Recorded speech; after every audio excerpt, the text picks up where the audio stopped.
and the updated version of the movie is like, that's much better. But even in Binary Domain, you have like the tough as nails, gritty, like smart talking, like screw the rules sort of character, and of course Bo. Who doesn't love Bo? Big Bo. Yeah, and just the funny black, and to take take the quote from Rush Hour 3, funny black man role of just Bo being big, hilarious, and awesome, and it's still those sort of, I don't know, because you don't get the cultural eccentricities or subtleties of it all. It kind of gets lost in translation, even if you understand the language, and there's just something about like the culture, like where whenever they depict like a big hero like who goes guns blazing, it's usually an American, like for Contra or something. Like they had Stallone and Schwarzenegger for essentially the knockoff box art of Contra with Predator and was it Scorpion, as you know, of that they did just like essentially just like grafted their poses onto the box art. Dylan. Yeah. And then Binary Domain did it pretty right, whether it was intentional or unintentional, but it felt like an 80s movie, an 80s action movie where they just had all sorts of stereotypical American soldiers. Either they had, like you mentioned, the tough as nails American soldier, the black guy, the tough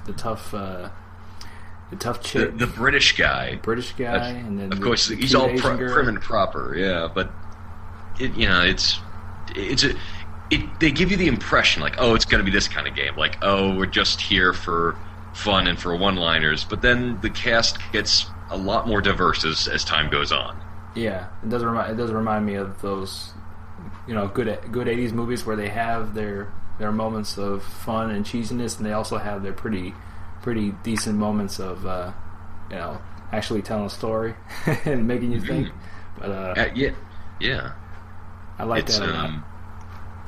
I mean, Die Hard is obviously like the number one thing where it's that dialogue just flows so well, and there are just scenes in that movie where they have no purpose. I don't know if I've talked to you about this, but since I have terrible memories, thank you, alcoholism.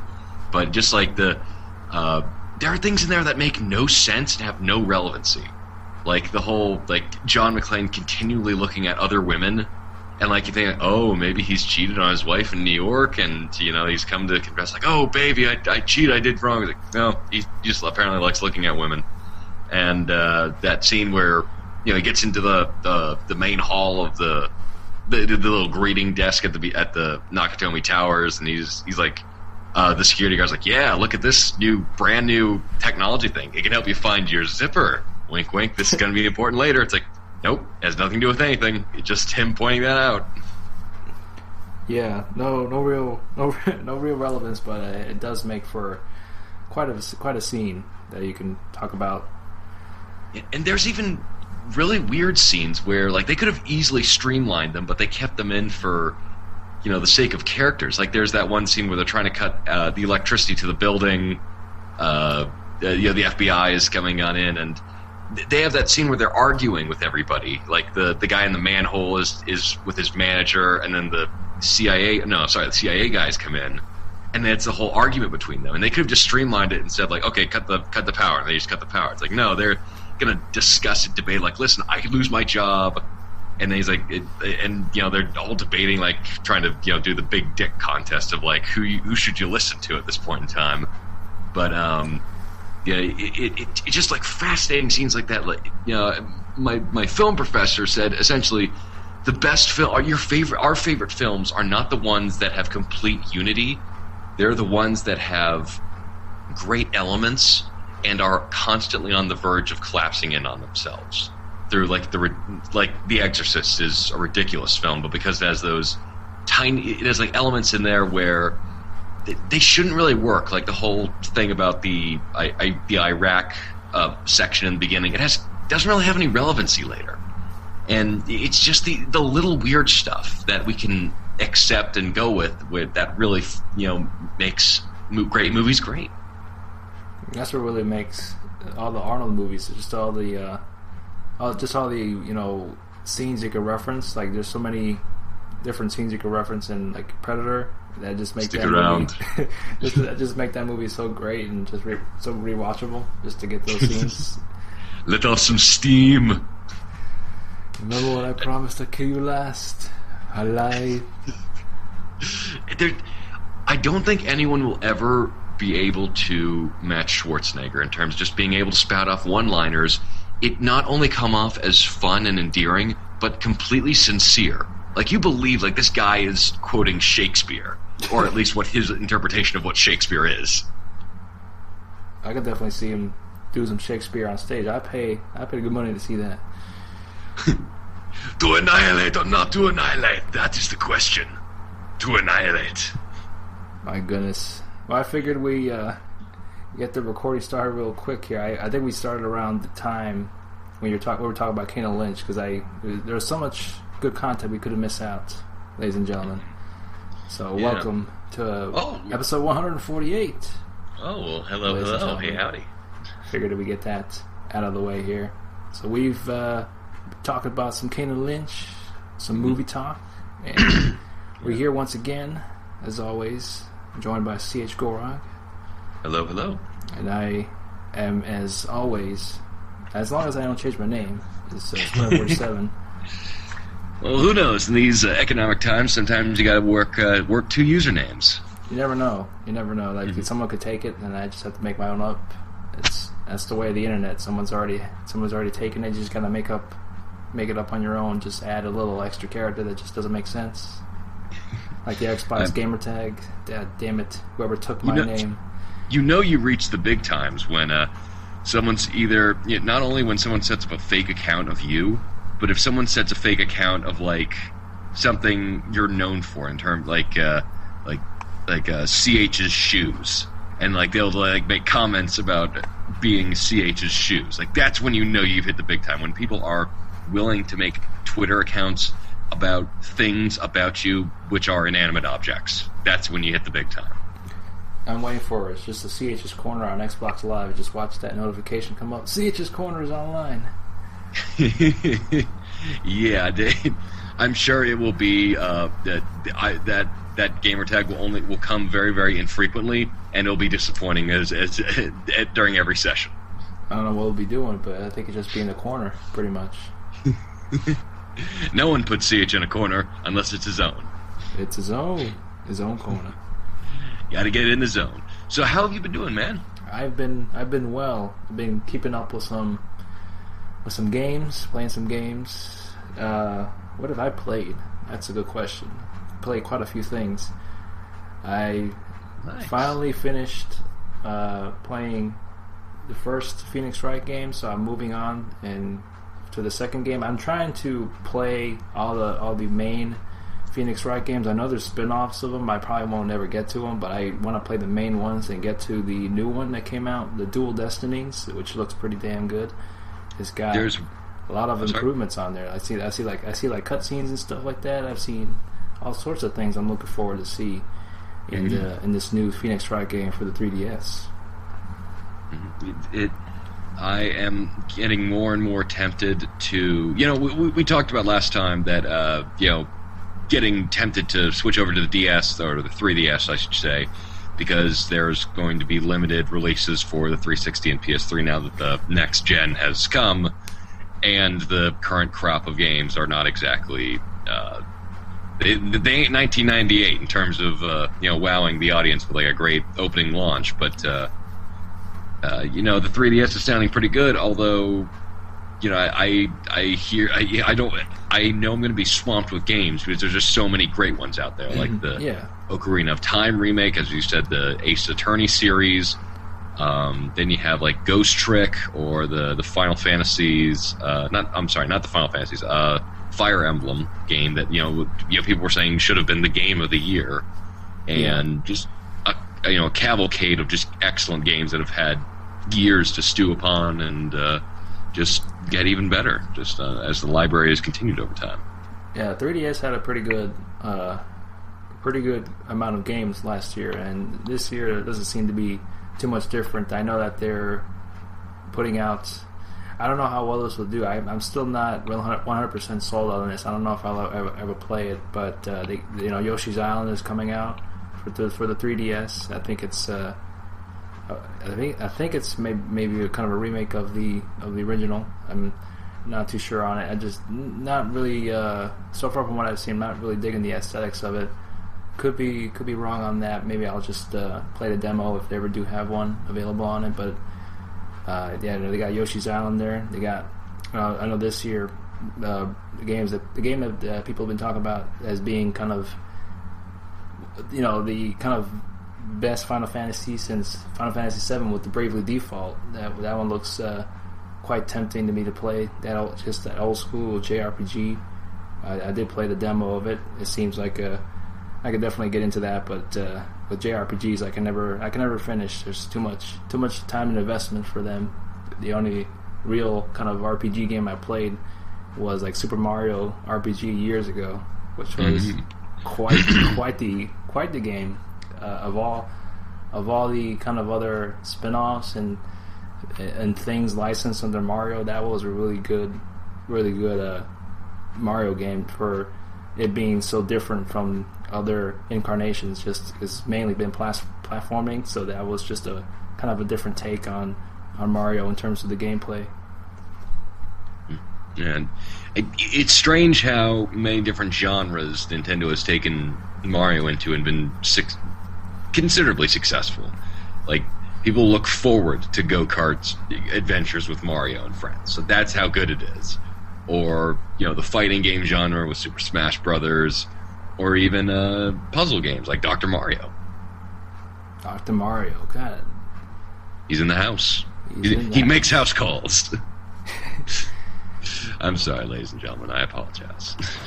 But yeah, mainly some stuff on the 3DS. I did also purchase since we last talked. I did purchase Super Mario 3D Land, which I've only played like up to the first world, but I really enjoyed what I played. It's definitely uses the 3D well, hence like the title 3D Land. But I'm really digging Super Mario 3D Land. I want to kind of play some more of that and see what else it offers. I know that the traditional Mario way is that the first world is easy as hell, and then after that it starts picking up in difficulty. So I haven't really gotten to the point where it's been completely challenging, but I'm really enjoying what I played, and just the 3D on it is really good. There's some parts where it just kind of requires you to have 3D enabled to kind of see through certain angles, and because there'll be like a block that it's kind of angled in a way where it looks like you can jump on it, but when you do jump on it, you just fall down. You don't even land on it. It's just kind of centered in a way where it's just kind of a bit farther from what your perspective can see, unless you have the 3D on, which is a really good use of 3D. And, how often do you use the 3D? You can use it throughout the whole game, but there's certainly it certainly helps on certain platforms, so you can kind of get an angle of where you're jumping on. Because if you don't have it on, it's just kind of little. You may be a little off when you jump on something, but you may miss it by an inch. But the 3D certainly helps. I think it's pretty encouraged to kind of have the 3D on and get the full effect. And the coins are awesome when they just fly in your face and you just try to catch them. They're amazing. Well, I think it's always left up to Nintendo to kind of justify its control scheme ever since like the N64, where they had with their first party games like the Ocarina of Time or Mario 64 of it's not the kind of standardized controllers that we have these days.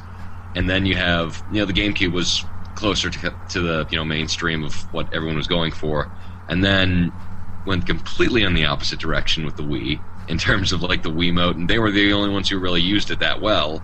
And then with the Wii U, once again, third-party developers are kind of a little shy going back and forth, but to their back to Nintendo. So they're bringing out like the really good games, like Super Mario 3D Land, 3D World, and then now just recently also Zombie U, which was Ubisoft, I think. Yeah, it was Ubisoft developed it. And then Donkey Kong Country Tropical Freeze, which looks really, really good, which makes me want to get a Wii U. Although just not yet. That and Bayonetta 2 is tempted me to get a Wii U. I mean, it's not a huge investment actually. I mean, it's certainly the least expensive console to get compared to the PS4 and Xbox One. I think there's definitely good bundles out there available for the Wii U, so you can get it for like a pretty decent price. Probably a decent retail price alongside 2 or 3 other games. And I don't see any reason to sell off my 360 just yet, just because it's too early for even the the big launch titles that are going on the Xbox One seem to have ports coming. Like for instance, Titanfall is getting a 360 port.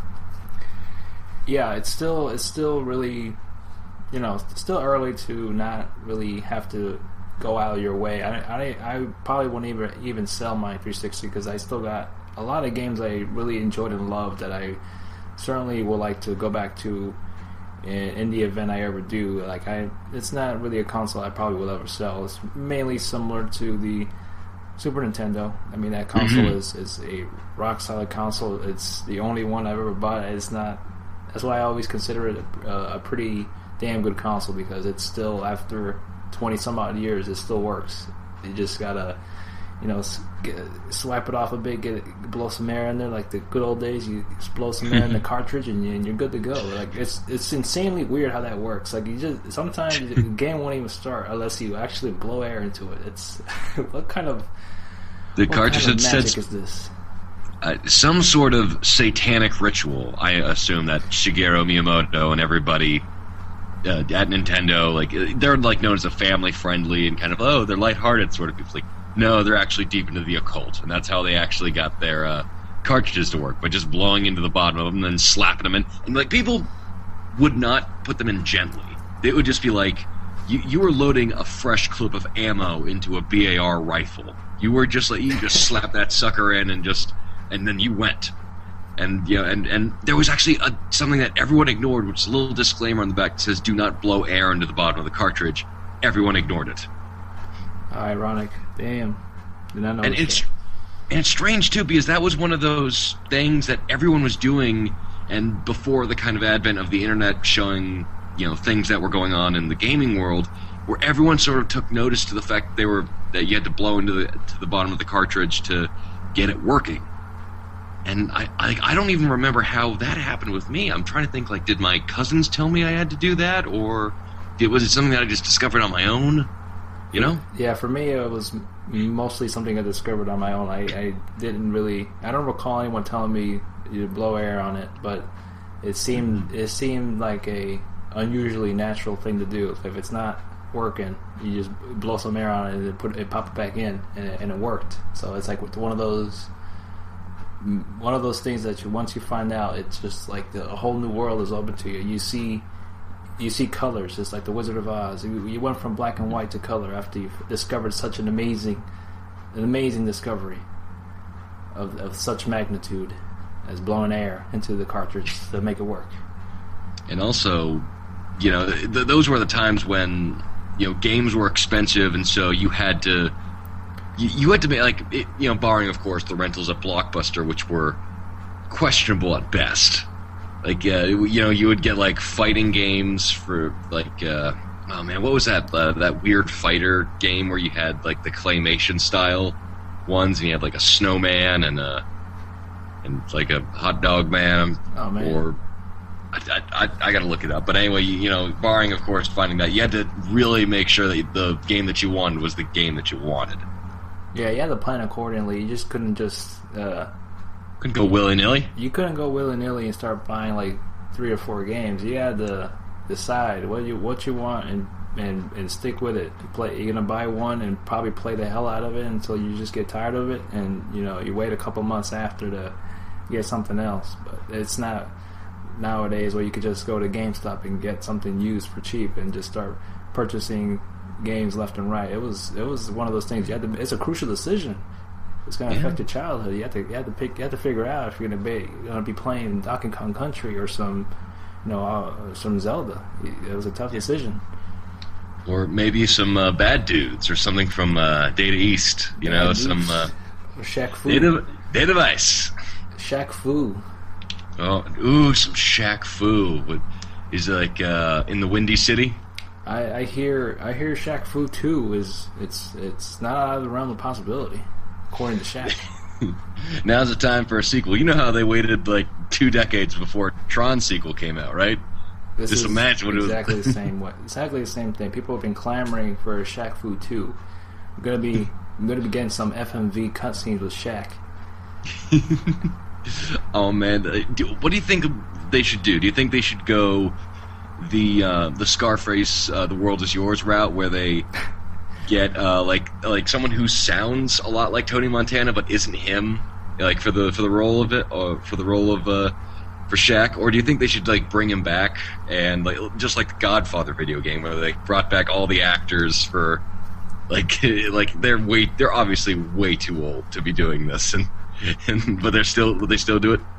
I gotta say, I mean, since it's been more than 20 years, I think for this special occasion they'd have to, figure something out and bring Shaq in to do some voice work as a mocap. And I think we got a Game of the Year on our hands here. I would believe that, and what is he, like 7'2"? He's a tall man. He's around there, but you gotta get him, and maybe include some DLC afterwards. Maybe Mr. Caffeine. You can get in there. We need to have an optional outfit where he gets to wear the outfit from Steel, one of the greatest superhero movies of all time. Oh God.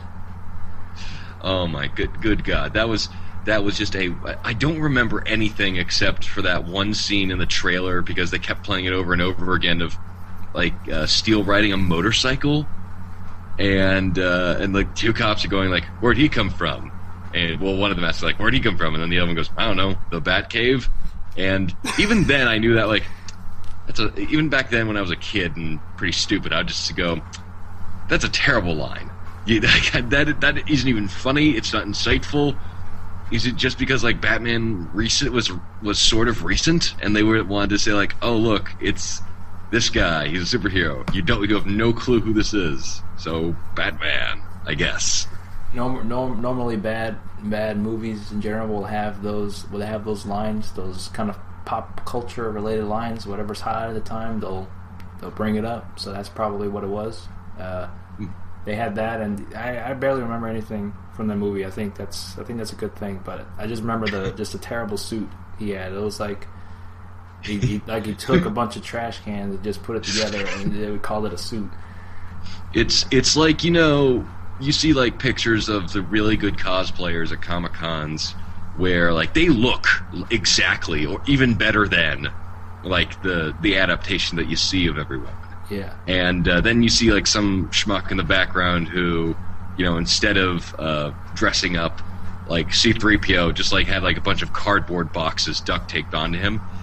Steel looks like someone was doing that for, like they tried to go with RoboCop, and they just ended up with whatever the outfit was in Steel. There's like, we don't have the money for that. There's like, let's put some aluminum side foil on the side of him and just call it a day. It just didn't look. And it was Clay Fighters. That was the Clay Fighters. That was the game I was thinking of. Yeah. Yeah, it sounds vaguely familiar, but yeah, that costume was atrocious. But yeah, to get back. Oh my God! I'm looking at the Steel outfit now. That, whoa. Even that mask is just, good Lord. I gotta look this up now. Oh, you gotta know. Oh my goodness, you gotta know that the music from Steel is good when you got Ice Cube and Be Real on the front cover. Oh my goodness, and Peter Guns. Jesus. Oh, great.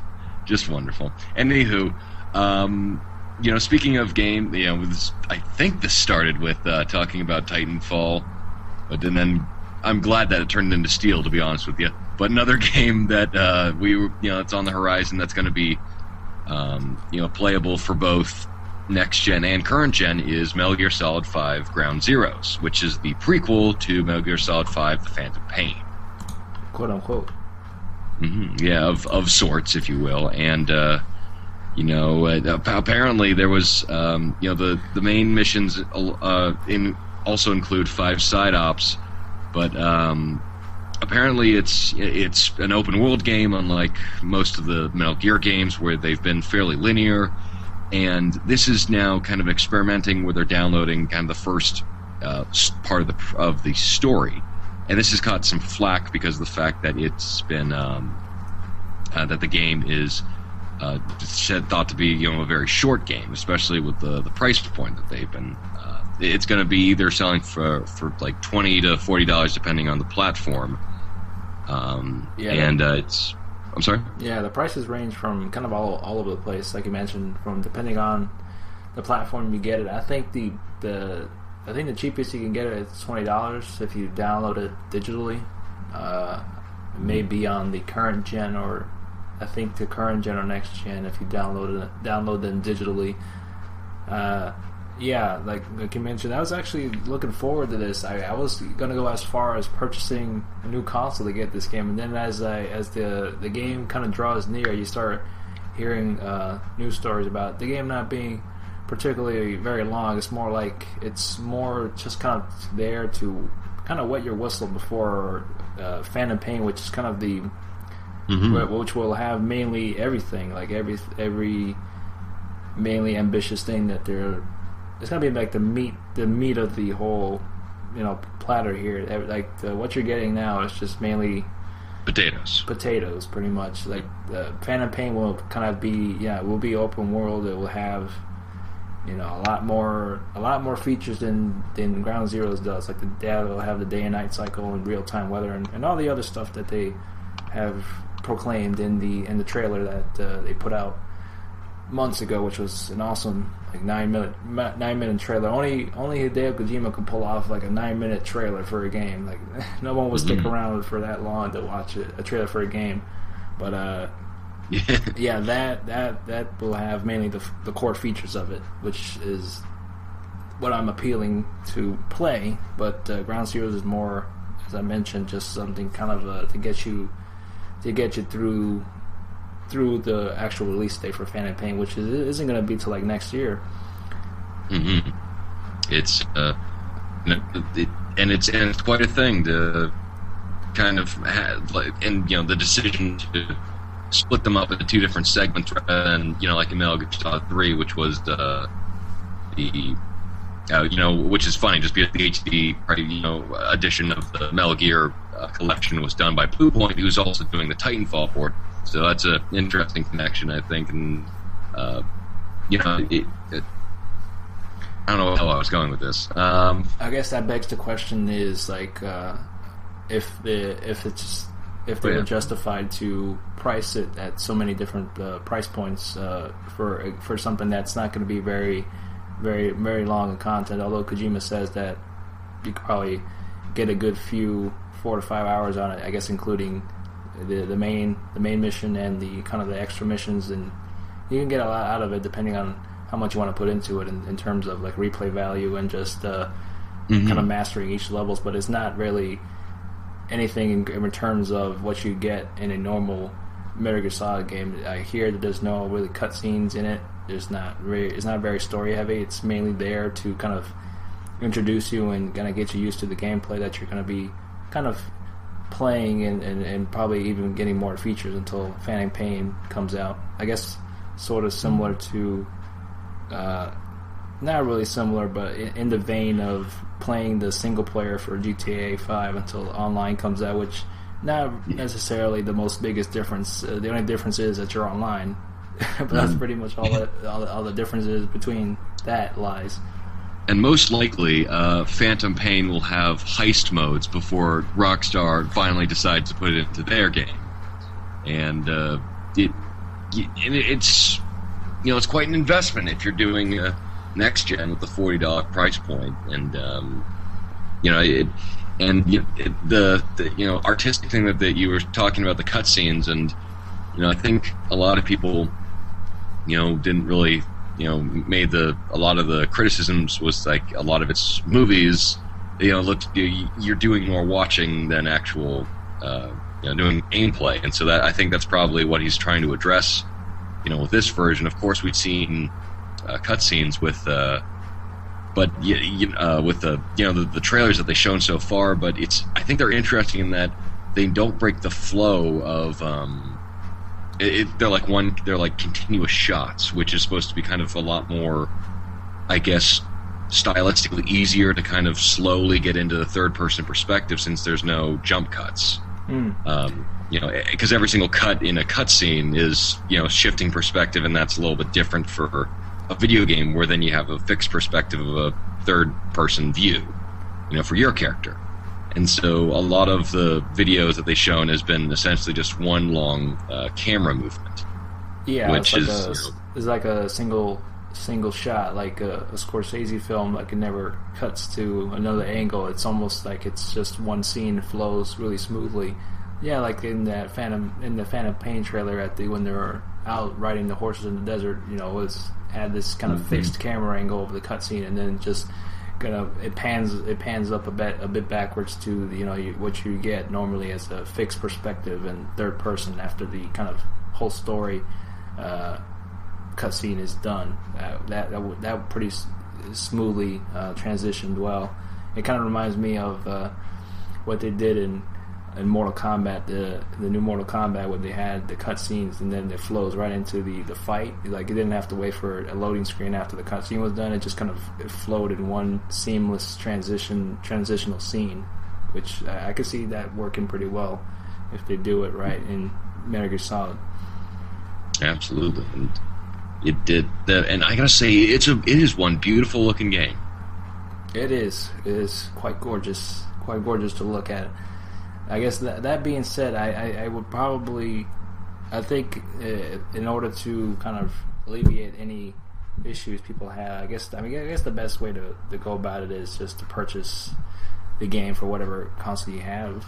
Like, I'd be perfectly fine playing that for the 360, and I think it's about $20, but it's not. $20 is probably the lowest I'd pay for it. Depending on what I hear, what's actually in there in terms of content. $20 is not a bad price to pay it if you can get it at that price. I've paid $50 to $60 for worse games. Like I gladly got Enter the Matrix for $50. So Enter the Matrix was an awesome game back in the day. Like that was when they first. It wasn't really when they first introduced slow-mo, but like slow motion was pretty big back then. When the Matrix movies came out, that was one of the kind of the few games that have come out that had slow motion. And then when you play it, it's just like it doesn't really work as well. It's kind of if you activate it. What I did as a joke, I activated the slow motion at unnecessary segments. Like when I was running, I just hit slow motion and just do nothing. I just running in slow motion for like 20 minutes. It was also that time when we had hope for the Matrix sequels. Right. It was just like, oh, they're going to be awesome. They're going to be great. I mean, the first one was freaking incredible. These two are going to be great. And then it's just like, oh, yeah. Like, but we were still deluded. I think it was just still... I know I was deluded when, they with the Matrix Reloaded. I was too, yeah. It was like, oh, okay, this is a bit weird, but I'm sure they're going to wrap everything up with a bow with the third one, and it's going to make everything in here look good. And then it's like, no, we're just going to do a bunch of BS, philosophical debates that don't really go anywhere, and just really unfortunate and, really disappointing. Yeah, the first movie had a lot of good things going for it, and then after that, it just turned into popcorn movies after that first one. Yeah. With all the action. It's a real shame because the first Matrix film is one of those classics that will be forever remembered, and just sequel's not good. So I guess to wrap up our Metal Gear Solid 5 Ground Zeros discussion, are you you gonna get that when that comes out? That's like in March, I believe, right? Sorry? You gonna be playing some of that Metal Gear Solid Ground Zeros? Oh, you know it, man. I am. It's if it's not, if it's getting good reviews, if like it gets for some reason like 35 across the board, like if it essentially gets the same reviews as the same reviews percentage on Metacritic as the new RoboCop film, I'm probably going to avoid it. But that's very unlikely since Kojima really takes his time with his games, and Metal Gear. I've pretty much liked every single Metal Gear Solid game that's come out. So at the very least, so I'm gonna definitely pay attention to it. Metal Gear. Colonel, why the hell do I keep asking questions? Yeah, I'll definitely check it out. I won't get a new console for it, but I'll definitely check it out. I'll probably play it for the 360 version. Probably be pretty happy with it for what it is, and I mean just enough to get a little bit of the taste of Phantom Pain. I think I'm pretty sold on that. I know there's a little bit some other games coming out in the coming months. Nothing really big necessarily to go to the leap forward for our next console. I do know that whenever Witcher 3 comes out, that's when I'll definitely be buying a new console. I know that for sure because there's not a lot of games that are just exclusive to the new consoles quite yet that are worth shelving out the money to go buy one. I know that, like we mentioned, their Titanfall is also going to be coming out for the 360. I don't know about the PS4, the PS3, but that is something that you play on either version. I'm sure there's maybe graphically or slightly performance better on the new consoles, but not enough to really switch over completely. It's no Double Agent from 360 to GameCube. It's not. You're not getting a completely different experience, which it's not necessarily worth getting. No, it's not worth getting for that quite yet. Witcher 3, definitely. Witcher 3, take my money. I'm getting it when that comes out. Yeah, I mean, I don't even know for myself if Witcher 3 is gonna push it over the edge. Just I gotta finish Witcher 2, man. Okay, very fair. Okay, that is a very you went right for the jugular right there, good sir, and you got me. I need to finish that game and yeah, Witcher 2 maybe it's solid, man. I mean, I know that is an RPG. As Metal Gear? It's solid as Metal Gear, I'd say. There's definitely, I don't know. I liked a lot of things about it. I liked the world, the characters, just the lore of that game, and also just been reading the books. That really got me that much more interested in the series, which is why I'm kind of looking forward to what they do with 3. It's gonna be the last Witcher game that the CD Projekt Red does, but I'm sure they're gonna be going all out with it. It just looks. If any footage you've seen, it looks just completely gorgeous. Like the open world aspects that they've kind of opened up a lot more than the second one. The second one had the illusion of an open world, but it was still kind of linear. But this one, they seem to be going all out with the open world aspect. If you've seen the footage, there's one where Geralt's on a boat. It just looks amazing. Just in a huge, large open water. It just even looks more gorgeous than what you're doing in Assassin's Creed 4, out in the ocean, and that looked pretty amazing in and of itself. I gotta tell you, was there a gameplay video showing you sword fighting with the Starks and Lannisters? Starks and Lannisters, I can't say, but if you like some Game of Thrones, you definitely like The Witcher 3. It deals with that kind of gray area of making decisions that not necessarily lie between good and bad, Paragon and Renegade. They're more in the gray area. You just kind of go either or. Like Geralt doesn't give a damn about politics, but he'll involve himself if it means killing a monster. That's what he does. He's a monster hunter. He's one bad mother. He's one bad mother. It seems like a very interesting universe, just because if like Legend of Zelda is kind of the more traditional, I don't want to say optimistic, but kind of more sweeping, positive kind of epics, then probably Skyrim and Witcher are a little bit more of those darker fantasies.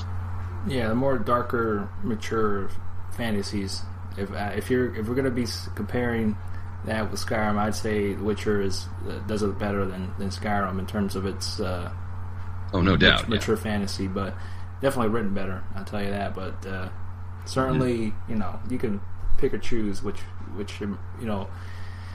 world you want to be in. It's more immersive. We definitely can give props to Skyrim. I mean, it's definitely very immersive. You can kind of get lost in doing anything, just walking around, minding your business, and then all of a sudden you're attacked by the Yeti, and then you're done. You're done. And you know what is just? I'm sorry for interrupting, but just a side note, a big part of the, I think, reason why Skyrim was a lot more popular maybe on the PCs than it is in the consoles, or at least kind of has a longer lasting legacy, is because of those mods. Oh, those mods. Mm-hmm. Everyone's nude. You're nude. I'm nude. She's nude. We're all nude. You got the big butt mods and the Macho Man Randy Savage Dragon mod. The Macho Man Randy Savage Dragon opening scene. Fortunately nobody spoiled it for me, but when I first started watching it, someone just put up a video that just says, "Watch this," and it's like you hear in the distance like Macho Man's like, "Is that Macho Man?" Oh yeah. It's just so bizarre and so wonderful. It just gets me to think how phenomenal that opening scene was with that dragon in the beginning of Skyrim. That was quite the beginning game. Like, is you never really, especially for maybe this console generation, but yet haven't really seen something as epic as that. I've seen just this full-fledged dragon come out of nowhere and just start kicking ass and with sombrero. Names. I know. It's amazing. It is, and also the Thomas the Tank Engine mod, where they have Thomas the Tank Engine just toot toot, motherfucker. Yeah, you can get lost in YouTube with all those different Skyrim mods. I did see a Portal mod. You got the guy Wheatley in there. So there's a mod for everything. That's the great thing. Great thing about PC gaming is those mods and just the hours of entertainment and just replay value that they have to the game, whether it be just adding a Macho Man Dragon in there or just something else, just adding in elements of Portal. You get a portal gun in Skyrim. That, and just the imagination of very talented creators is just, I definitely think something that the next console generation should even just flirt with. Just get maybe even something like approved mods, so that like you can constantly update your console, and have people give a reason to continually play on the consoles after launch, and then for those type of games, like it's, I think, a bit more difficult to do something that's a lot more restrictive, like Halo. That doesn't automatically break the game, but something fun like Skyrim or Fallout or one of those immediately moddable games. Yeah, there's definitely some things they could do with the mods to some extent without having it just be open reign to anybody. Because then if that happens, then you just start getting your ass whooped in multiplayer with all those mods that they're throwing in there. One hit kills, and it's not fun at that point. But certainly some approved mods that could have maybe just different skins in the games, or just making it like a noir Halo game, something like that. Just changing some things. Just you're all in your space armor suits with berets, and everyone's got long trench coats and fedoras. That's right. But I'm also a little hesitant about the next generation, because I think we still have so much to mine from this generation. And that brings me to another game I've been playing, which is you like that little transition there? It's Double Fine's crowdsourced Kickstarter game, which is Broken Age. And that's a point-and-click adventure game with a very, very... It's a dual narrative between a girl dealing with essentially being a sacrifice for a Cthulhu-like creature, and then the other one is a young boy who's just trapped on a spaceship and he can't really escape. It's like a friendly version of I Must Scream and I Have No Mouth, where, you know, he's trapped, he can't leave, and he discovers that there's something else might be going on. Well, we have to play to find out. Is that right, Mr. Gorog? Yeah. I was fortunate enough to kind of get my dollars in during the beginning of the project, and they delivered the first part off, and I really like it. I really dig it, especially in contrast to Telltale games, with another game that we'll be talking about. But like with The Walking Dead, that game is done. Essentially, it's a different type of adventure game where it's you have a lot of interactive actions and a lot of quick decisions to make. This one is more traditional in terms of exploring the area, trying to solve puzzles with things, and trying to kind of think around your way around different puzzles and characters. And just Double Fine, God bless the people at Double Fine. They make so many imaginative, well-developed characters who you don't need to even talk to them for that long to kind of know who this person is, know what their personality is. And even the main characters, who are just vastly different. Where, I'm sorry, I have to also say that it's one of the best surprises in this game is the return of Jack Black as one of the the voice actors that they got in here. Yeah. And I loved him as Eddie Riggs, and he's great in Broken Age. I'm not going to spoil who he is, but he's pretty damn good. And everyone is just playing with they just got their A game. And the narrative is split up between a girl named Vela, who is in the first game, who doesn't want to be sacrificed, and she's very energetic, very spiritful. She's feisty, and she's also inquisitive and a little bit naive. And Shay, who's actually surprisingly voiced by Elijah Wood, who is essentially he's just apathetic. He's sarcastic because he's just been trapped on the ship, and he can't ever seem to escape or leave because in a strange twist, the computer of the ship is actually like an overly burdensome mother who's just like keeping him henpecked and like happy and sedated like that, but he's not really living. And it's just a very, very interesting way in terms of having these narratives that you can flip back and forth between.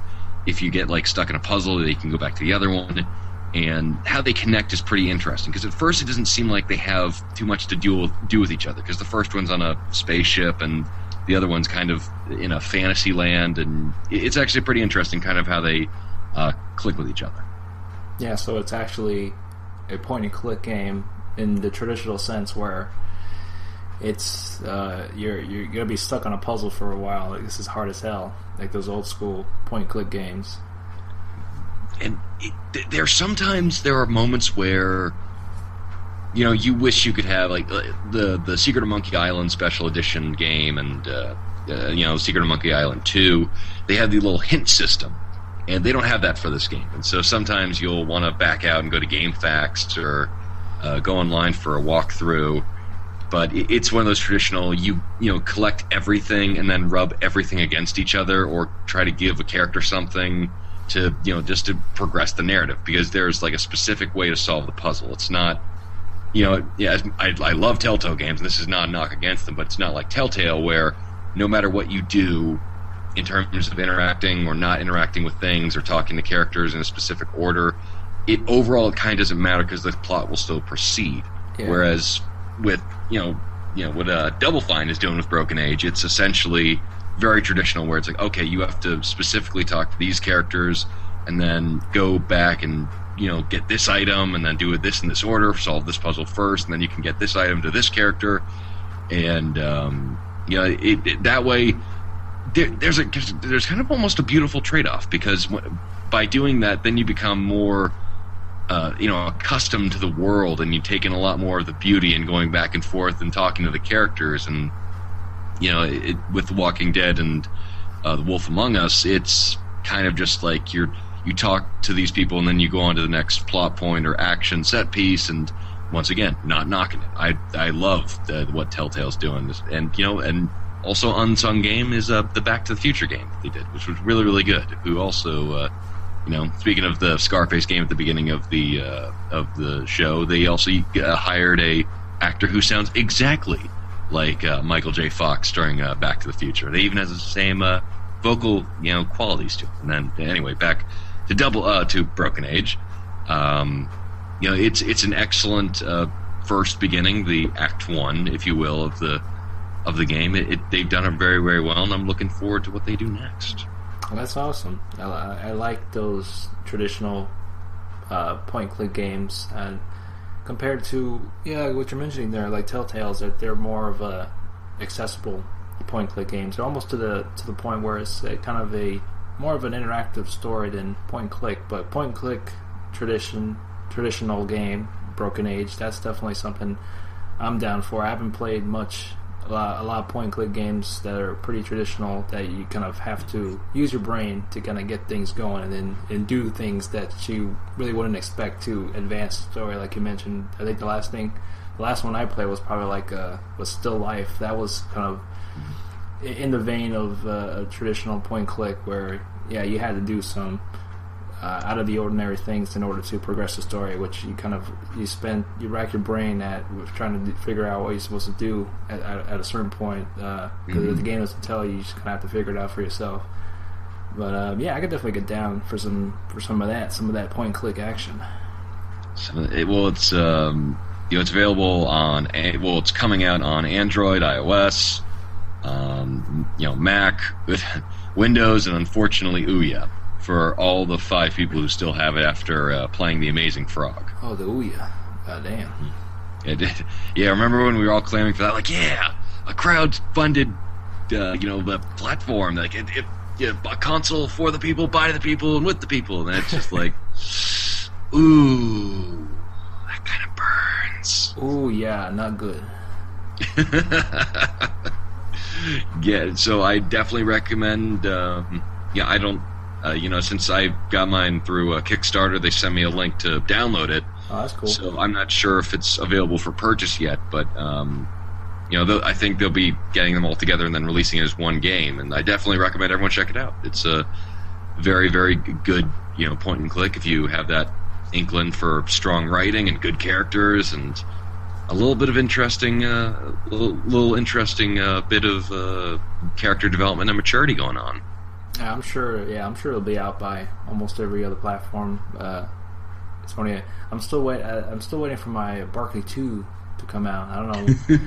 That's the only game I've ever kickstarted that I'm looking forward to actually play when it comes out. But it's been making progress on it so far.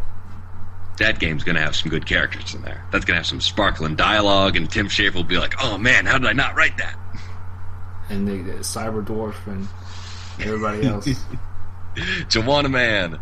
I hope Joanna Man makes an appearance, a cameo at least. Maybe it's like a Mass Effect romance. we got to court Joanna Man. Oh my goodness.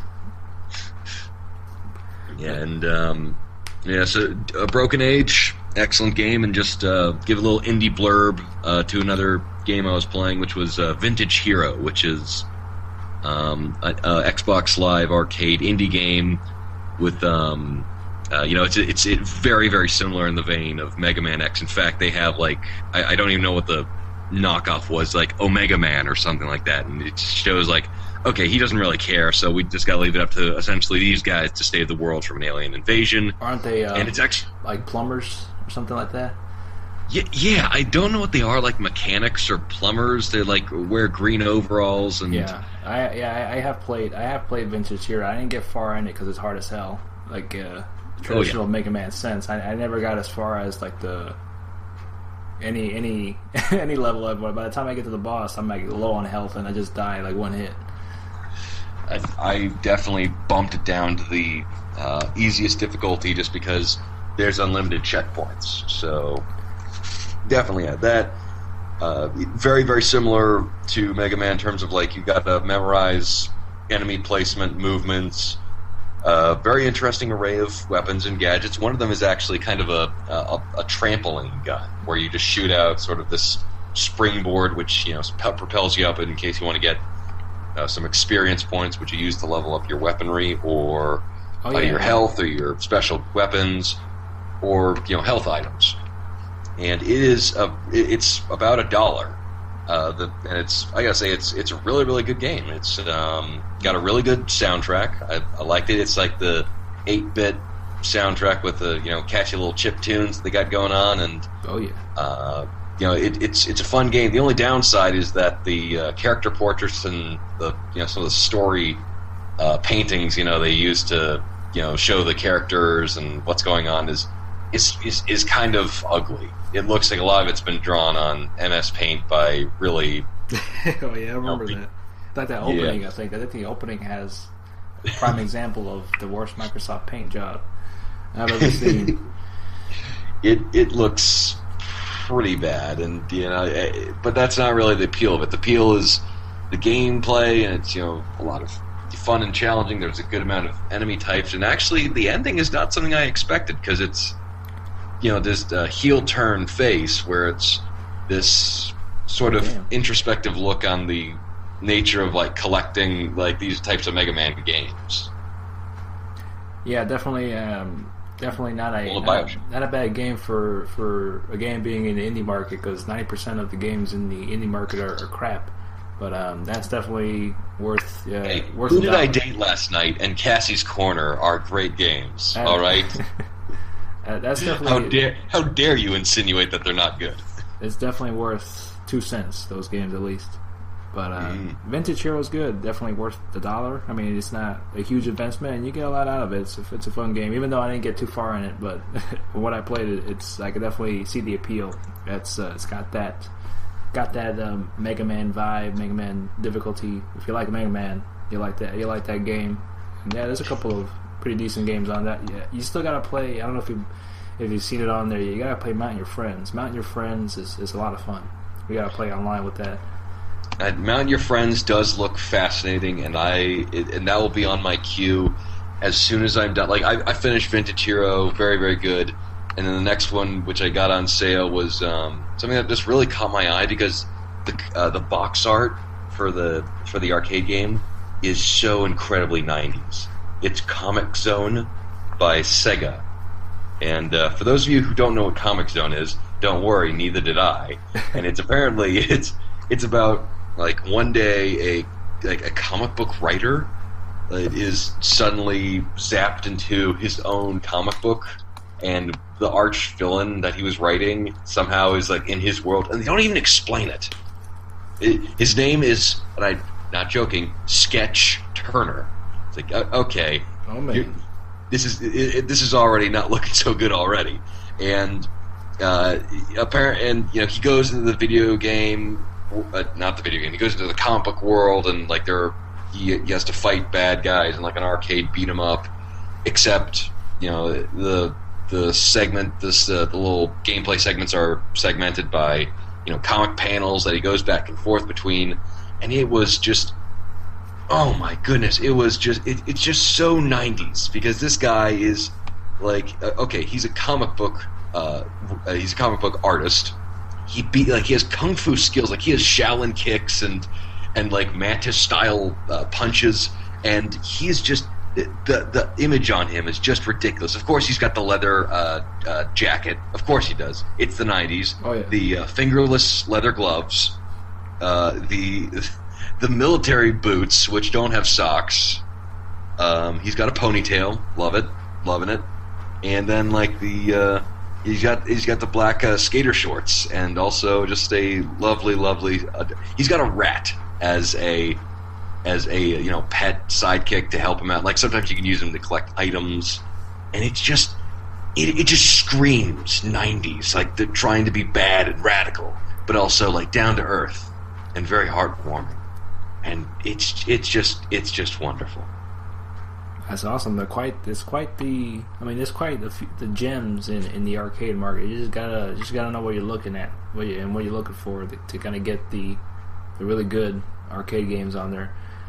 A lot like the indie market. There's definitely some good games on there for fairly cheap, like that game, and then there's like this Dead Pixels I played months ago, which is a pretty cool like 8-bit top-down side-scrolling zombie apocalypse game. It's almost roguelike. It is roguelike in a sense, or just trying to survive as long as you can. You go to different areas that have shops or people that are kind of hoarded in there to sell things to you. You're pretty much just trying to survive as long as you can. It's very roguelike. If you like those roguelike games where you're just kind of playing it over and over until you kind of get a pretty good, decent run in. But that was a pretty solid one as well. Comic, that sounds pretty awesome as well. I could dig that.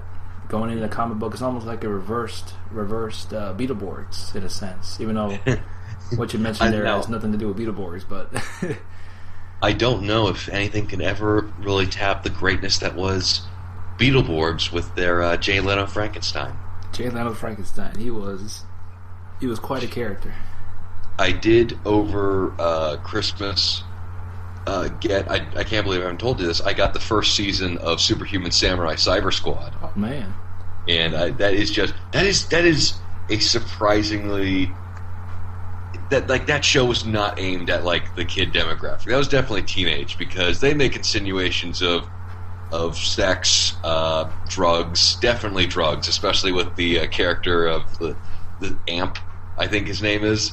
He's wonderful, and There's something about, I think, the fact that like they knew they couldn't really compete with that market, so they tried to go a little bit more mature. And they make, of course, Sam, who's the main character. He's the surfer guitarist, because of course, who's played wonderfully by one of the Lawrence brothers, Matthew Lawrence, and he like there's just something about like he's a sleazy kind of guy. Like he tricks a girl into giving him his number. Like, and then tries to call her up to go out on a date. It's like, yeah, he's not exactly the most sympathetic character, but he's just there's something charming about just being such a magnificent rat bastard. He's a player, is what I call him. Yes, he is. He'd fit right in with a Leisure Suit Larry game. Oh man, Leisure Suit Larry, goddamn. Oh yes. all those sexual innuendos. Oh my gosh! I didn't play. Well, there was 2 Leisure Suit Larry games that came out recently. Like there was like an HD remake, right, of Leisure Suit Larry that was kickstarted. Yeah, very like you brought up earlier. It's very traditional point click. Like it's definitely one of those series where you gotta do some unimaginative, extraordinarily weird things to progress anything in that game. There was. Do you remember like the Leisure Suit Larry Magna Cum Laude, where like the Black Eyed Peas did a music video where like they were using like animation they were using like character models in the game that were like dancing to their song. It was one of those weird moments where video games were on the rise in popularity and were finally getting accepted into mainstream culture, and then everyone was trying to incorporate like more video game stuff. And I think it was on G4 when they when they were trying to do this, and it was so weird because I don't like the Black Eyed Peas. And it just using like Leisure Suit Larry, like why would you use this? Like why not like Dance Dance Revolution or just something dance related and not the story the video game with the guy trying to bone every girl he sees. Yeah, quite the unusual, I guess, way to put out a music video. I mean, if any band could make video games popular and accessible, I mean, are the Black Eyed Peas? It makes only perfect sense. It was strange because like was it Magna Cum Laude? That was also for that one did I think relatively well. I don't know what it made, but it was enough to garner a sequel, which was almost universally panned. And I don't know if it's the original guy who created the series who tried to kickstart the thing, but just Oh no, they're making. Yeah, I'm looking on Wikipedia, and they're making a remake of Larry 2, which was Larry Goes Looking for Love. It only makes sense, I guess. Trying to find some love. And it's funny just because they have some puns with the name. It's like Box Office Bust, Lust in Space, and then one is just Leisure Suit Larry Cocoa Butter. It's like, come on, guys, you gotta do a little bit better than that. Yeah, they're really cheesy back then, and even now. I think that's part of the charm, if there's any Leisure Suit Larry fans, of just those really cheesy lines. I think the Leisure Suit Larry fans are the same kind of fans who are still looking forward to the next Police Academy movie. Oh my god! It's one of those series that like nobody. I don't remember anyone having really fond memories of, but it seems to do well enough to keep going. Yeah, I think that's the perfect way to sum it up. The Police Academy series. Because Police Academy, it's okay. That's not exactly a great series to begin with, but just it ain't no Porkies. It ain't no Porkies. It ain't, but it just keeps going. Or what was it? I can't believe I'm forgetting this. I guess it's almost like those scary movies where it probably did have, I guess, one or two decent movies, and after that they just kept pumping them out, sequel after sequel. Oh, Animal House. Animal House. That's the one. Oh yeah. They keep on making those kind of risque, raunchy, types of comedy movies that just keep trying to go over the top and over the top. And the only series I think that's ever done that over time well and kind of ended it brilliantly was the Naked Gun series. I was just thinking that the Naked Gun series. The 33 1/3, the final insult. And I don't even want to get into it, but anywho, we're gonna talk about some Wolf Among Us, episode 2, which I don't know how you ended up playing it. I know that at first, for the 360 anyways, if you had the season pass, you couldn't really play it without paying for it until they actually patched it or resolved whatever issue was going on. So I, being the impatient man that I am, purchased episode 2, even though I already had the season pass. You know what? You are completely weak-willed. Yeah, I did the same thing too. I mean, after playing that first episode and definitely finishing this second episode, I have no regrets at all. I mean, I think what they got going so far is pretty good. So I didn't have a problem. It's only $5, so what the heck? Mm-hmm. They'll definitely they're gonna definitely watch out for this in the future to make sure it actually works. And they sent everybody a code who actually did purchase the game. Say, oh yeah, you purchased the game. Here's a code. Yeah. I got an extra code out there if anyone wants it. Yeah, same here. Just so 2 free codes. Hey, you didn't think this would be a giveaway show, but hey, it is. There we go. But yeah, I don't know how much you want to get into this. Like I always, maybe it's just me. Maybe I don't have the right vocabulary to kind of talk around it. But definitely, second episode I thought was pretty good. I didn't think it was as good as the first episode, but it was solid enough. And definitely, I don't think it was that long. It felt pretty short to me. I think that's usually the case after with the second episodes of anything Telltale. Like the second episode is pretty short, and after the second episode, some of the episodes get a bit longer in length. But I'm trying to figure out a talk around this, but fuck it. If you haven't played it, then you're gonna be tuning out here. Well, I got an idea. How about we just say how we rate it, and then do the spoiler afterwards? I think that's a good call there, Mr. Gorog.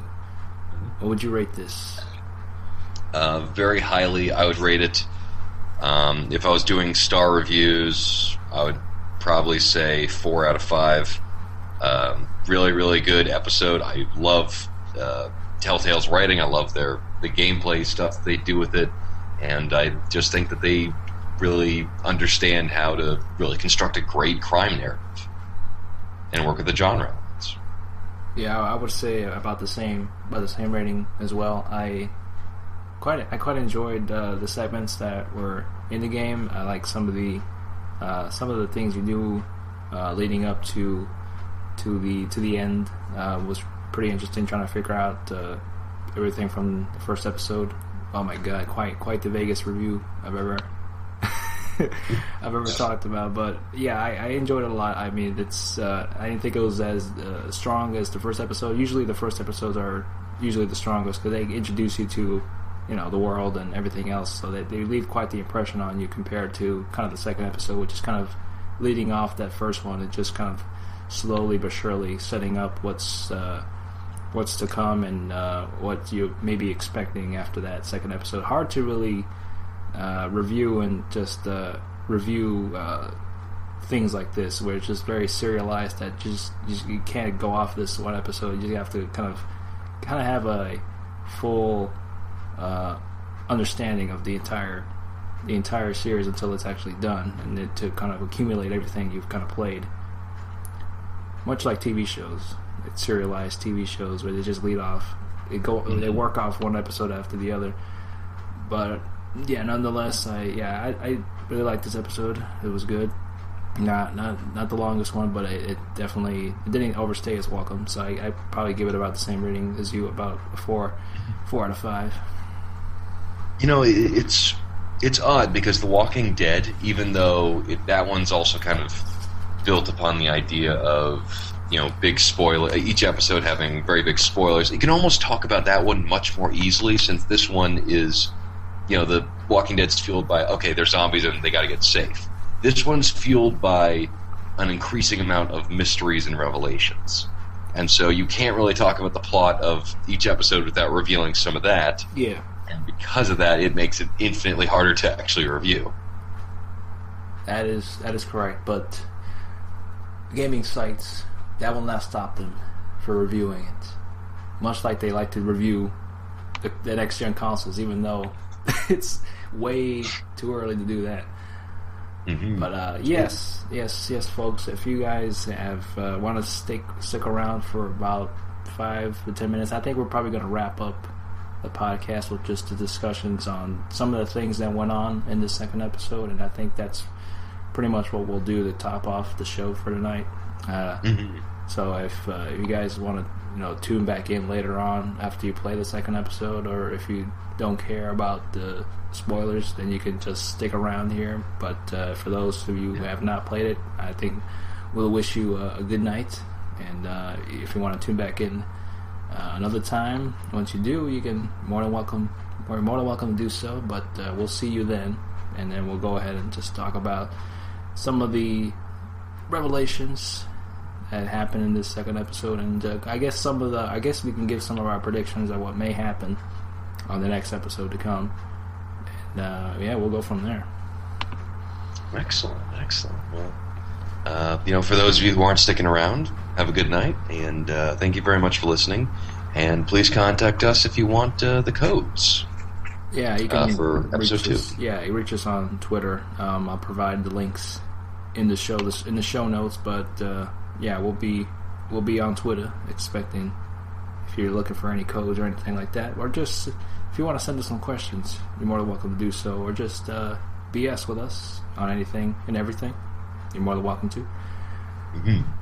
But yes, well, episode 2. I'm trying to recall because I've got a lot of things on my mind about this. But what did episode 2 start off with? I'm trying to remember. We started off with leaving off from the first episode. I don't know what choice you made on the very final moments of the first episode, where you choose to either grab, I think it was Dumble D, or the what's his face.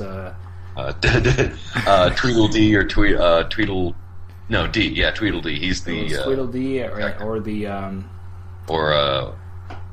Woody.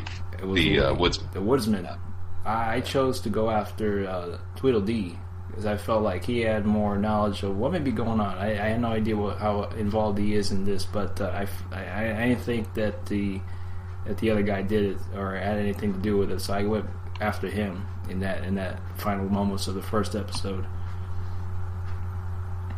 Yeah, I chose Tweedledee just because not only did not seem as genuine as Woody, but he and his brother punched me in the street, and I decided, what the hell, I'm just gonna get this guy and see what happens. And it begins with Big B, and at the end of the first episode, him discovering Snow White's head on the doorstep of the apartment complex that he lives in, and so he's questioned by the police, and eventually he's broken out by Ichabod Crane.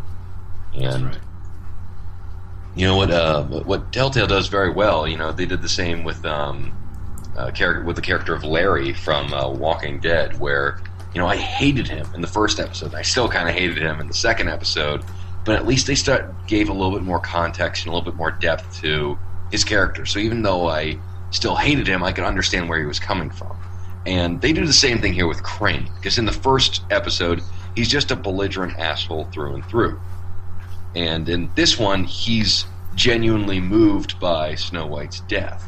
Or, he seems very emotional. You find out later kind of why and kind of how this all ties together, or maybe not. I don't know.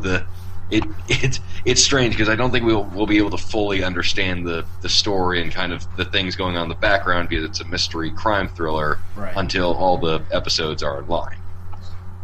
Till all the pieces are put together, we'll find out the mystery, what is going on here. But yeah, the second episode we start off with Big B kind of we're walking in with Ichabod Crane turned in the interrogation or / torture by it was Bluebeard. Actually, I'm not too familiar with Bluebeard in the folklore of things, but he was kind of roughing up whoever you nabbed in the first episode, roughing them up. So I took the approach of kind of I'm actually trying to with my Big B, I'm trying to just make him not as not do things that people will expect him to do. I'm trying to make him know the error of his ways, that he kind of had a reputation before. He's just trying to make good and just trying to be the best that he can do at his job. So I kind of played it cool. I didn't really do much torture with him. I kind of tried to make him talk in any way, shape, or form without really physically making contact with him. And I kind of got what I needed anyway, I guess regardless, but just the way how you do it, it's how everything unfolds and how certain characters will talk to you, and how the whole scene plays out. Did you pretty much do the same with that one, or did you get your fist balls right in his face, get those punches in? I didn't for Tweedledee. I just essentially what I did was just I wasn't gonna beat him up because I felt like it might not lead anywhere. In fact, it might shut him up more. And so I just decided to take his money, and then which I then later gave to the Little Mermaid. Later, I hope that was all the money that was his. Yeah, I remember that. I didn't have any cash at that point, so yeah, I see what you're saying. So yeah, you took that approach, taking his money. I see why he did that. Enough compensation for them beating you up on that first episode. It makes a lot of sense. I see how that can unfold. It's just, I feel like that's going to be a recurring thing where Big B is giving away his money, or the constant question of money, and then it's eventually going to be like, now you have to fight the god of money. There seems to be a very interesting motif. Yeah. So I'm trying to recall here what else went down. So he went to a strip club. Yeah. Big B, gets a lead from a strip club, and maybe have to rough some people up and destroy some property. And I didn't do it at first because just because I was thinking like no, I should really try to be intimidating first. But then they kept going through the options of like, okay, you could destroy the jukebox or not, or destroy the bar or not, and they kept going with Big V and not doing it. And then I feel like, okay, maybe I need to do something to finally get answers to him, and maybe he'll just like continually go around and like not pick anything until I decide like, okay, you can destroy this thing, and that's when you get him to talk. But like the second I decided I was going to do that, I actually hit the last sort of little bit of that puzzle, if you will, of that like media choice, of that morality choice. Mm-hmm. And very, very interesting dynamic that they have in there, especially with the Georgie Porgy. Yeah, they really tempted the hell out of you to break up the place. I took the very pacifist approach on this. I didn't break anything. I think that you got to the point where the final segment, I think you discover something at that final portion that leads you to something that you'll start talking a bit more. I believe it was that hidden safe on the bottom there, near the bar counter. That safe they had there, we led up to kind of lead it into giving you more clues as to who. I think it was before this. Before this, you found out that Snow White is alive, and it was actually a troll that was glamorized as her. Apparently, there's some. It turns out to be the sister of the bar owner that you encountered, the other troll at the bar in the first episode. Was her sister, who was a prostitute. So there's a Snow White fetish going on there with her glamorizing, which I mean, whatever floats your boat. But you pick up the lead on that, and you get to that strip club. Unless it leads to murder. Unless it leads to murder, then that's when it gets serious. Yeah, there is also, because of the first ending of The Wolf Among Us and how it ended with the quote unquote revelation of Snow White's death. I feel like this ending is might be a bit misleading, or maybe it's a misdirection. But I think we'll come back to that in a little while. You also have to deal with Beauty and Beast, their relationship troubles, and some accidentally getting a little bit too deep involved in one of their storylines, and it eventually comes down to fisticuffs with Beast and Big V, because he assumes that there's some fraternization with the enemy going on. Oh yeah, and Beast doesn't take lightly to this. He's a very proud man. He can be very close to the ones he loves. So yeah, he seems to be like they seem to be like the only couple who have really got their heads on straight. Unfortunately, they're constantly poor, so they have to make sacrifices and try to be with each other, and through better and worse. And I liked the first episode so much I picked up the first volume of the Fables of the comic book, and I thought it was good. I liked it. I don't exactly know if it's a series I'll continue going through, but they did a very good job adapting the source material, and they certainly got the tone down and the story structures of everything. And I'm just very, very interested to see where they go with the next episode. Oh, I'm sorry. We haven't talked about the ending with what they kind of revealed. Well, leading up to that point where, before they get to the apartment, when you have your whole confrontation with Beast, you do meet Little Mermaid, who's a stripper. How the mighty have fallen. Oh yes. So you get to talk to her a little bit. She kind of leads you to the direction when you get to that point at the apartment. The troll, who was at Snow White, goes to that apartment, and kind of that's where it led you there.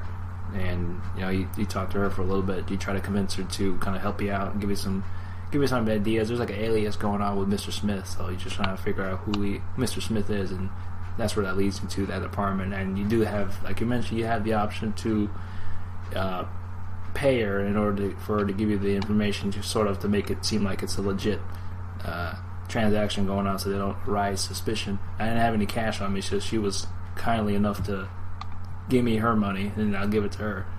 So that was good. That was very nice of her. Yeah, very nice of her. Very nice Little Mermaid. So yeah, like you mentioned, we got to the point where we met Beauty at the apartment complex there. So she's also working there. She's really having trouble making ends meet. So you try to get some clues from her. So, and then you show her the key, and then we go upstairs, and then you have your confrontation with Beast. I don't know how Beast got there. That's what I'm wondering there, but I won't question it. I don't know how Beast was there. Then you have your old fight scene. They break through the door of the room that you didn't have the key for, but it was in that same area. And then you discover like a whole mess of blood on the bed. And then you find out they're looking through clues that it was a kind of a reenacting of the Snow White tale, with her being in Snow White being in the bed and then being woken up by a kiss from the prince, and it's just a whole murder scene of what took place there. Oh yes, and someone's got a very disturbing fetish, and just a very interesting side note. Apparently, I don't know which one is the real version or the Disney version, but they seem to have a kind of a mix of different fairy tale origins, where they, like with the Little Mermaid one, I think it's a lot more truthful to the original Grimm's fairy tale, I think it was. Yeah, the Little Mermaid tale is a whole lot different than the Disney version. I read a little bit of it on Wikipedia. It involves Little Mermaid. The Little Mermaid transition to getting her leg was a lot more gruesome, and the prince that she had a crush on, his father forced him to marry some princess, and he ended up marrying her, and then Little Mermaid jumped in the river or something like that, and it's kind of speculated that she died and went to some other dimension. It's a little weird, but it was definitely a lot more dark than the Disney version. They certainly quite Disney-fied a lot of those fairy tale stories that you may be familiar with, but it was pretty cool when I read it. But that falls more in line to the tone of Wolf Among Us and everything else, so it makes sense for that character to be there at that point that she is at Little Mermaid. So yeah, I don't know, think about it. It was kind of a short episode, but we got a lot of things done. Oh, we forgot the part where you talked to the Toad and TJ. Oh yeah. That was so. that was so cute. I try not to press him too much, but you questioned him about a little bit about the murder of the troll, and then he was there in underwater, and he saw kind of the body being dropped there, and you got that little piece of information. Mm-hmm. And it's just the right amount of how much do you push him, because he's just a kid. He's obviously traumatized. Tell me. Tell me what you know. It's like getting Batman with like, where's the Joker? Tell me. Yeah, it's such a well done scene, well performed there by all around. Especially the TJ voice actor was really good on that. I know we were going all over the place, but going near the end of it, when you discover the crime scene that it took place there, I guess that's when the murder took place, and then still trying to figure out what any of this means, but you do find like a picture of Ichabod Crane going up Snow White's skirt, and that's when it pans out to the magic mirror, and then Ichabod Crane breaking the magic mirror, so we won't be seeing that magic mirror anymore. And then that's when the episode ends. Or maybe, who knows?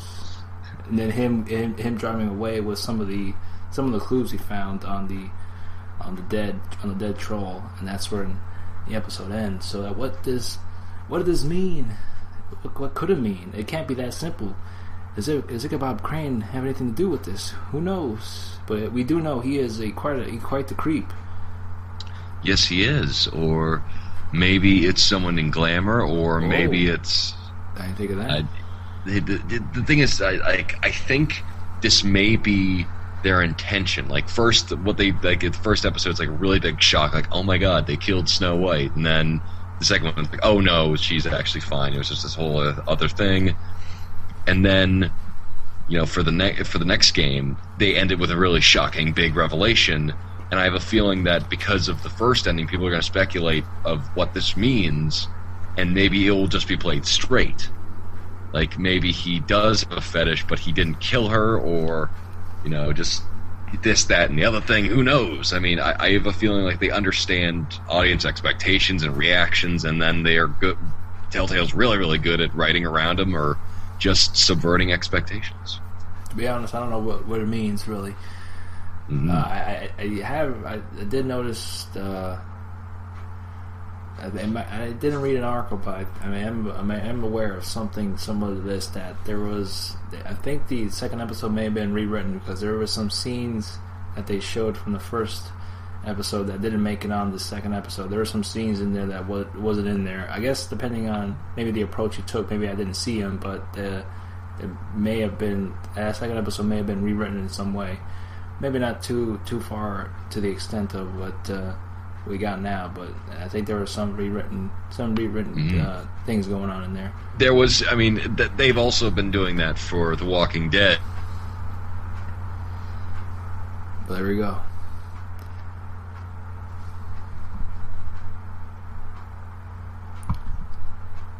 And sometimes they don't make it. Sometimes they do. Sometimes they are a part of the scene, but in a different way that wasn't kind of presented before, like in the teaser. Right. And I guess that should go to show you how really close they're working on those episodes. It's not like they just work on them and they're done and they're putting them out. They're constantly working on them leading up to some release date. So that's interesting. Yeah. Yeah, especially with the reactions. Yeah, I'm trying to remember. I'm trying to think what could go on the third episode. I really don't have much predictions of what's happening. The only thing I remember from some of the scenes they showed for leading up to the third episode was Bigby going full wolf. That looked pretty cool. Mm-hmm. They keep teasing the full transformation at the end of each. Like the first episode, like tease like Bigby goes from like regular, like glamour looking human being into being partially werewolf, and then we haven't really seen him go full wolf, or at least the implication that he's going full wolf. Full wolf. I do hope that's not that they don't use that phrase in the game. Like, hey, dude, I'm going full wolf now. Don't get me angry. Like Danny Phantom, he's going ghost or going wolf.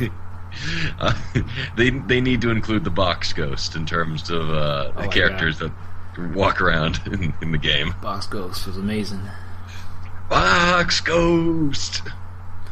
So yeah, you got any predictions, or maybe just what might be going on in the third episode? Probably not. I don't blame you. It can go either way with this series. All I know is I'm looking forward to the third episode. I as well. I think, if I'm going to guess anything, I assume that there's going to be something to do with the black market glamour trade in the next game. Yeah, because they make a lot of mentions to the glamour that the troll used, how it's not, the top quality, and it's like, it might be a black. I'm sorry. That bootleg stuff. That bootleg stuff, and I think the cop, the woman who was interrogating Bigby at the beginning is gonna appear again, because there's a lot of time spent with her. There's like even more so than they could have just immediately had you be rescued from prison or from the interrogation room by Ichabod. Right. And I feel like that's a direct choice, because I think she's also on the little, how they have the little episode titles along with like a image in the background, like they vaguely gives you idea of what's going on. I think that's the character model for that policewoman who was interrogating you before in episode 3. It was journal entries, right? I'm sorry? Journal entries. Yes, yeah, I think they, she might be, they supposedly got all the evidence, but I feel like she might, and they wiped their memories, but, she might have that, all the journal entries and, like, actual physical evidence. Yeah, I think like you mentioned before, like, I think it could be possible that female cop could make a reoccurring appearance, like, even anything as small as anything that was maybe left there, because they didn't clear everything out that they could have, even though they went ahead and wiped everyone's memories. But I guess even as a smallest clue as, Bigby leaving a cigarette butt could just prompt her to go on a mission to figure out whose cigarette was this. As simple as that. Yeah, they really don't. He seems like a guy who could, like, look at a room and just be like, that speck of dust over there doesn't belong here. Let's get it cleaned up and sent over to the coroner's office. And and it was just even something as small in the last game, like they said, the dialogue of, like, they don't even focus on it for that long, where it's just they mention Holly's sister went missing, and that's the only reason that Grendel got really angry. And but that's not an important story. Like, oh, this might be important later. Just like, hey, here it is. But it's very subtle, and so anything they're doing might be involved in the sequel next. Yeah, it could be. That's what's really good about it. You don't know what you're gonna expect, because it's just that subtle with a lot of the information you're getting, and just a lot of other interactions you're having with characters. It can go any direction, really. Mm-hmm. And that's surprising, because that's leave me in mystery. I love to be surprised, and looking really forward to what they do next with Wolf Among Us. Yeah, definitely looking forward to what's gonna transpire in episode 3, and just looking forward to discussing it more in detail when that day arrives, episode 3. Like we mentioned earlier, overall I enjoyed episode 2. So if you haven't played already, or even gotten into the Wolf Among Us series, I think it's a better time than now to get into playing episode 1 and episode 2. Yeah, I do think that they can dole out. I liked episode 1 because it, as many questions as it revealed, it also revealed a good amount of revelations and answers. And I felt like this one was a little bit more focused on getting a lot more questions in terms of where the story's going, and not a whole lot of answers. And I feel like maybe that's going to be the case for the entire mystery until the end of the story, where we kind of everything comes together. But I still feel like that could have been just a little bit. Oh yeah, definitely. I mean, we just gotta wait till all the pieces come together, and everything probably will make sense in the end. Everything else ties up. I did not hear a single thing you said until you said "eyes up." Oh, oh my gosh! Because it just dropped out again. I'm sorry. What were you saying, really quickly, before my internet decides to crap out again? I'm just saying that we just gotta wait till everything comes together. All the pieces go together when all the episodes come out. Yeah, I mean, it's strange because actually, no, it's not strange. It's a mystery story. It works, I think, probably best when this is kind of like Lost, where people were coming together, speculating, like, oh, what's going to happen in the next episode? Maybe this will happen. Maybe this will happen. And just seeing it all play out. And I hope it has a excellent couple next episodes. Definitely. So, yeah, I think it's definitely a better time than ever to wrap up the podcast here. So I do appreciate you taking the time out there, folks, to tuning in, and you, my good sir, for staying up a little late here to get this out of the way here. It's my pleasure. I've been missing this podcast dearly, and it's good to talk to you again, Splinter, my man. Yeah, definitely. As always, folks, you can follow us on Twitter. I'm at Splinter47, and CH is at CH_Gorog, and we'll be somewhat active on there, on Twitter and YouTube and everything else. We're still on the BGB.com. That's our current residents right now, where we post a podcast, and also my YouTube channel will also be including the podcast as well. So anything and everything that we may have discussed and links related should be in the show notes when this goes up. But other than that, CH, you got any final words for the folks out there? I certainly hope, there's interesting trends, like with the, at first it was platforming and then it was military shooters for this, for Generation 7. I hope that next generation is point-and-click adventure games, because I certainly would like to see that kind of very interesting revival maybe turn into a revolution. Certainly a genre of games that there aren't a lot of them out there, but they're certainly becoming a bit more popular now. But certainly a lot can be done for that with that genre. So I definitely look forward to seeing what else could be done to push the limits of the point-and-click genre. And here's hoping. And we have excellent people at the helm with Telltale and Double Fine. Oh, definitely. So, yeah, other than that, folks, we do appreciate you once again tuning in. So we're gonna go ahead and sign off for tonight. As usual, I am Splitter47, signing off. Wishing you a wonderful night, day, afternoon, whenever you listen to this. We thank you again. I am C.H. Gorod. Thank you very much for listening to us, and we'll see you all next time. Bye-bye. Bye-bye.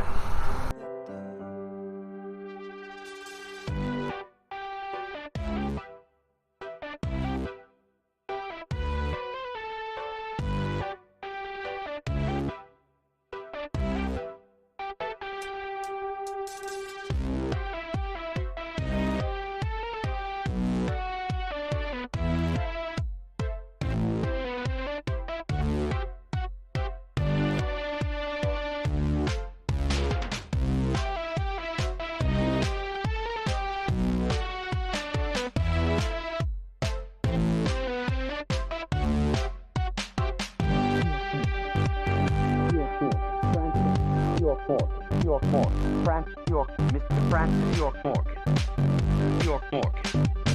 Mr. Stewart with Mr. Francis York Morgan. With each brain, our town goes to our decay unpreventable. So sad. With each brain, our town goes to our decay unpreventable. So says Mr. Stewart.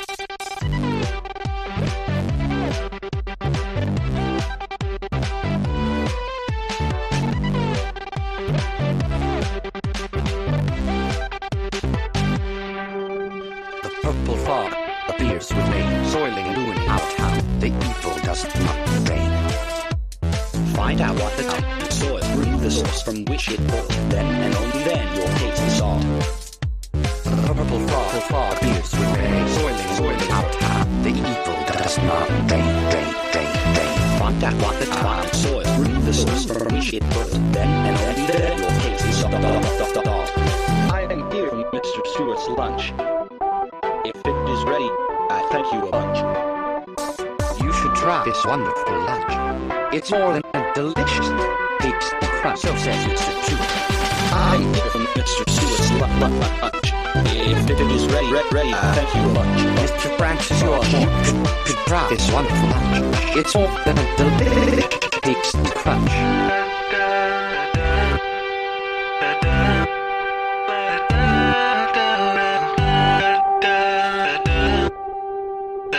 So shocked, I'll stop writing for now.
Then we shall depart, Mr. Francis York Morgan.